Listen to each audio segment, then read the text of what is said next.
কটা বাচ্চা করছিলেন আগে? বয়স কত এখন? 10 মাস। এই যে পায়ে অপারেশন করা হয়েছিল, 7টা প্লাস্টার করা হয়েছে, কিন্তু কোনো কানেকশন আসে না, পুরো পা বাঁকা।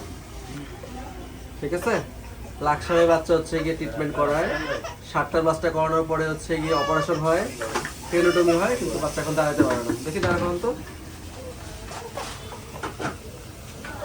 এই যে মেল ট্রিটমেন্টের ফলে যা হয় যে এখন আবার নতুন করে বাচ্চা হচ্ছে গিয়ে ট্রিটমেন্ট শুরু করতে হইতেছে, নতুন করে প্লাস্টার, নতুন করে অপারেশন, সবকিছু আবার বাচ্চার জন্য হ্যাজার্ডাস, আবার নতুন করে সবকিছু শুরু করতে হইতেছে।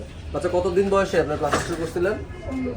15 দিন থেকে বাচ্চা কিন্তু প্লাস্টার শুরু করছে। মানে এই বাচ্চা 15 দিন বয়স থেকে প্লাস্টার করে ঢাকার বাইরে, 7টা প্লাস্টার করা হয়, এরপর হচ্ছে অপারেশন হয়, এরপরও কানেকশন আসে না এবং পা বাঁকা করেছে। দেখি পাটা একটু দেখা যাবে।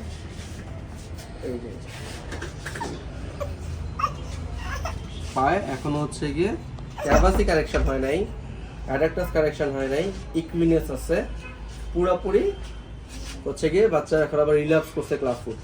যদিও বাচ্চা 7টা প্লাস্টার করা হয় ঢাকার বাইরে এবং হচ্ছে টেনোটমি করা হয়, এই যে টেনোটমি করা হয়েছিল এই যে, কিন্তু বাচ্চার পায়ে কোনো কারেকশন আসে নাই। এখন আবার নতুন করে বাচ্চা হচ্ছে গিয়ে আমাদের ট্রিটমেন্ট করা শুরু করতে হইতেছে, আবার নতুন করে চিকিৎসা, নতুন করে অপারেশন, নতুন করে সব কিছু। এরকম রিল্যাপস কেসগুলি কিন্তু খুবই খারাপ। হ্যাঁ, যেসব বাচ্চাদের হচ্ছে প্লাস্টার অপারেশনের পরে যখন আবার বাচ্চার পা বাঁকা করে নিয়ে আসে, তখন এই কেসগুলি কিন্তু খুব ডেঞ্জারাস হয়ে যায়, খুব ট্রিট করা টাফ হয়ে যায়। এই যে বাচ্চা এখন উঁচু করে হাঁটতেছে।